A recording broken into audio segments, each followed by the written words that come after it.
School of Management Studies IGNOU presents an audiobook on the course 007 Business Communication for MBA program. Presenting Block 1 Introduction to Communication, Unit 2 Process of Communication, Part 2. In Part 2, we will learn about interpersonal barriers and organizational barriers.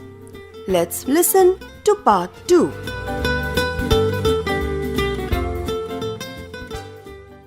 Interpersonal barriers.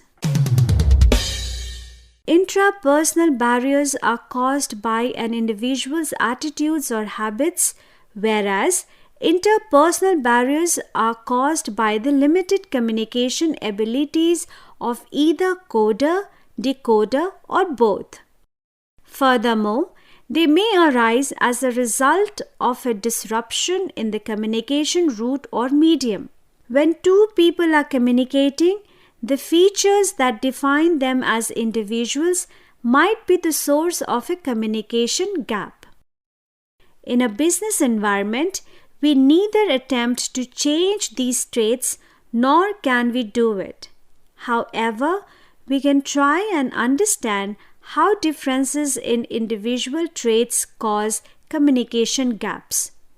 The most common causes of interpersonal barriers are: first, limited vocabulary; second, incompatibility of verbal and non-verbal messages; third, emotional outburst; fourth, communication selectivity; fifth, cultural variations; sixth, poor listening skills; seventh, noise in the channel.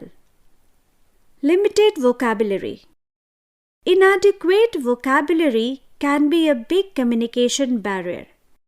We occasionally find ourselves looking for the perfect word or phrase that best expresses what we want to say. If we fumble for words during a speech, it will leave a poor impression on the audience. On the other hand, having a large and broad vocabulary can help us make a good impression on our listeners. Incompatibility of verbal and non-verbal messages. Non-verbal clues provide a deeper insight into a sender's message. Ignoring or misinterpreting non-verbal clues might lead to the message being entirely misinterpreted. As a result, not only should one strive to read others' non-verbal clues, but one should also be mindful of one's own body language. Generalizations based on assumptions about physical appearance or dress can also lead to severe communication barriers.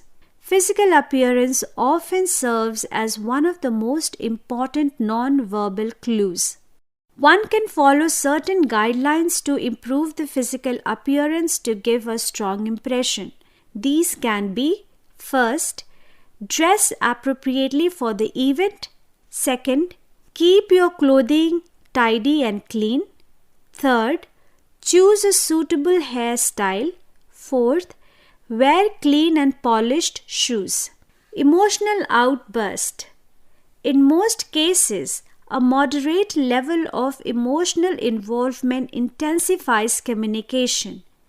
Excessive emotional engagement, on the other hand, might be a communication barrier.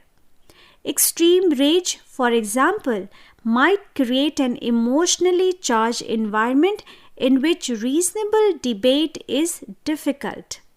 Likewise, prejudice, stereotyping, and boredom all hinder effective communication. Positive emotions such as happiness and excitement also interfere in communication, but to a much lesser extent than negative feelings. Emotions are an integral part of our being, whether in business or personal encounters. By sharpening self-awareness, intention, and empathy, emotions can help in developing an environment that is highly conducive to good communication. Yet, situations do arise where people react negatively. Depending on their nature and the situation, this negative reaction may be classified as hostile or defensive. Both reactions occur when the receiver of the message perceives some kind of threat. Hostility can be considered as a move to counter-attack the threat, whereas defensiveness is resistance to it. It is important to maintain one's composure in all kinds of communication. Viewing issues from different perspectives helps develop objectivity and rational thinking, which in turn can eliminate many of the causes of hostility or defensiveness. Communication selectivity. Communication selectivity is a barrier imposed by the recipient in a communication process when she or he pays attention to only a portion of the message. This happens because she or he is interested only in that part of the message which may be of use to him or her. In this case, the sender is not to blame. The receiver is the one who interrupts the flow of communication. Take, for example, a meeting held by the CEO of a company. She or he has called all her or his senior executives from various divisions, that is, production, marketing, finance, and human resource. She or he addresses a variety of subjects during the meeting. However, until she or he has each participant's complete attention, she or he may not be able to get the entire point over. If the production manager and the marketing manager focus solely on their respective divisions, they may not be able to have a comprehensive understanding of the CEO's message. Such a situation creates the gap between the different divisions, in turn resulting in less productivity. Take, for example, a meeting held by the CEO of a company. She or he has called all his or her senior executives from various divisions, that is, production, marketing, finance, and human resource. She or he addresses a variety of subjects during the meeting. However, until she or he has each participant's complete attention, she or he may not be able to get the entire point over. If the production manager and the marketing manager focus solely on their respective divisions, they may not be able to have a comprehensive understanding of the CEO's message. Such a situation creates the gaps between different divisions, in turn resulting in less productivity. Cultural variations. This is one of the most predominant interpersonal factors contributing to communication failure. As businesses are crossing national boundaries to compete on a global scale, the outlook of the global and domestic workforce has changed drastically. European, Asian, and American firms have expanded their business worldwide to create international ties through partnerships, collaborations, and affiliations. The management and employees of such organizations need to closely observe the laws, customs, and business practices of their host countries, like dealing with their multinational workforce. To compete successfully in such a business environment, one must overcome the communication inadequacy arising due to different languages and cultures. Poor listening skills. Poor listening habits are a frequent communication barrier. It is important to keep in mind that listening and hearing are not the same thing. Hearing is a passive activity, whereas listening involves deliberate attention and correct decoding of the speaker's information. Misunderstandings and disputes can be avoided if individual pays close attention to the message. The various distractions that hinder listening can be emotional disturbances, indifferences, aggression, and wandering attention. Sometimes an individual is so engrossed in his or her thoughts and worries that she or he is unable to concentrate on listening. If a superior goes on shifting the eye contact with the latter, she or he pays divided attention to the speaker's message.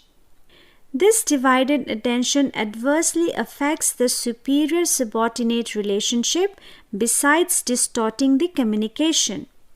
Noise in the channel.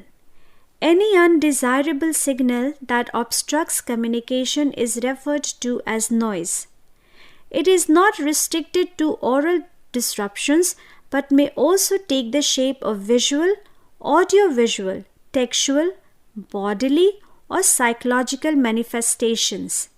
Each of these kinds of noise transmit additional information that might distract from the message and even upset the receiver. Technical or physical noise refers to the din of machines, the blare of the music from the stereo system, or other such sounds which make it difficult for the listener to hear. Human noise can be experienced when a latecomer arrives at a meeting, distracting everybody's attention. Disturbance in mobile and fixed line communication to weak or nil signal strength, poor acoustic of a room, badly typed and edited documents, and illegible handwriting are some more examples of technical noise. Organizational barriers. Communication obstacles exist not just between individuals or between two persons, but also inside organizations. Every company, regardless of size, has its own communication strategies and must operate under its own communication environment. In a large organization where the flow of communication is downward, feedback is not guaranteed. Organizations with a flat structure usually tend to have an intricately knit communication network. Irrespective of size, all organizations have communication policies which describe the protocol to be followed. It is the structure and complexity of this protocol that usually causes communication barriers. A majority of large corporations are discovering that a rigid hierarchical structure restricts communication. It is due to the multiple transfer points in these hierarchical systems' communication flow. This is due to the multiple transfer points in these hierarchical systems' communication flow, which can cause the message to be distorted, delayed, or lost. To avoid these, there should preferably be a sender-receiver contact, or the message should be transmitted with minimum transfer stations. The main organizational barriers are: first, too many transfer stations; second, fear of superiors; third, negative tendencies; fourth, use of inappropriate media; fifth, information overload. Too many transfer stations. The more links there are in a communication chain, the greater are the chances of miscommunication. Imagine, for instance, that your professor asks you to convey a message to X. You, because of some inconvenience or sheer laziness, ask your friend Y to do this job. Now, there are 4 people involved in this communication channel. Let us see how the message gets distorted as a result of the increased number of transfer stations. Professor: X was supposed to meet me today regarding the submission of an assignment on business communication. But I want X to meet me on Friday as I am going out of station tomorrow. You, to your friend Y, ask X to meet the professor tomorrow regarding the assignment as the professor is going out of station today. Your friend Y to X. X, You have to meet the professor today as she or he will not be available tomorrow. This is an example of how messages gets distorted in large organizations with several layers of communication channels. The message gets distorted at each level not only because of poor listening or lack of concentration, but also because of several other reasons. Some employees may filter out parts of the message they consider unimportant. Whatever the reasons for filtering or distorting the messages, having too many transfer stations is also an obstacle to effective communication and should be avoided. Transfer stations do serve a purpose, but having too many of them is counterproductive. Fear of superiors. Fear or awe of superiors hinders subordinates from speaking openly in this strictly organized organization. Some employees may avoid any conversations with their superiors in order to avoid speaking directly to their employer. At the other extreme, they may present all the information that they have, feeling that they may be censored for leaving out some information which may be vital in the superior's eye. This results in voluminous reports with critical information mingled with irrelevant elements in written communication. Such unfocused messages result in a lot of wasted time. Negative tendencies. Many organizations create work groups. While some groups are formed according to the requirements of the task on hand, such as completing a particular work project, other small groups are also formed for recreational, social, or community purposes. These groups may be formal or informal and generally consists of people with similar values, beliefs, behavior, attitudes, and opinions. Nevertheless, sometimes a conflict between members and non-members of a group result in a communication barrier. The student members of the sports club of an educational institution may be annoyed with non-student members who create obstacle in allocation of more funds for sports equipment. This type of oppositions give rise to inside-outsider equations and paves the way for negative tendencies in the organization. Use of inappropriate media. While choosing the medium for a particular occasion, the advantages, disadvantages, and potential barriers to communication must be considered. While deciding the medium, such as phones, emails, computer presentations, teleconferencing, and video conferencing, the following factors should be considered. First, time. Second, type of message. Third, cost. Fourth, intended audience. For example, the telephone is not a good medium for delivering sensitive information. Such communications are best delivered in person or by private chat messenger if the receiver is in another office. For information that has to be recorded and retrieved in the future, printed letters are preferred since they are permanent. Effective communication usually requires a combination of mediums such as an email followed by a phone conversation. Information overload. One of the most serious issues confronting businesses today is the loss of efficiency caused by the manual processing of enormous amounts of data. Information overload is the term for this situation. The usual results of information overload are fatigue, disinterest, and boredom. Under these circumstances, further communication is not possible. Important and essential information is frequently mixed in with too many irrelevant data and overlooked by the receiver.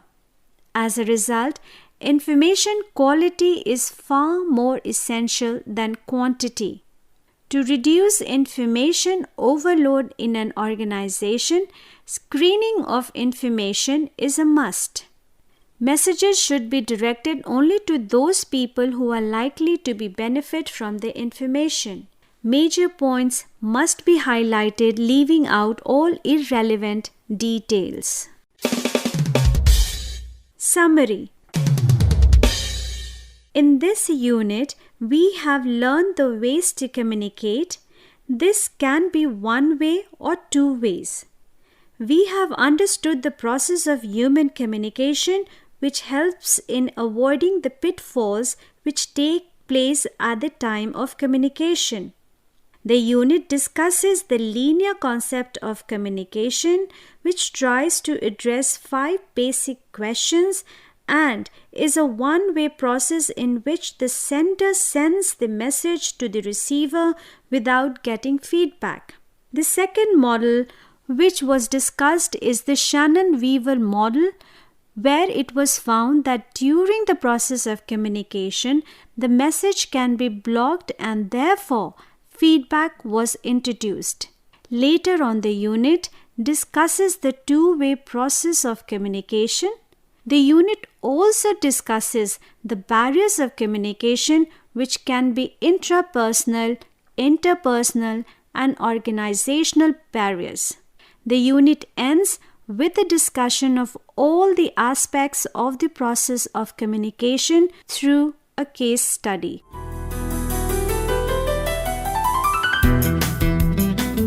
You are listening to audiobook by School of Management Studies IGNOU for MBA program. Course code MMPC 007 Business Communication Unit 2 Part 2. Course Coordinator Professor Neeti Agrawal from School of Management Studies IGNOU. Voiceover by Santosh Bharati. Edited by Tarannum Jahan. Program assisted by Jagbandhu Jana. And program produced by Manoj Kumar Singh. This program was brought to you by Electronic Media Production Center of Indira Gandhi National Open University.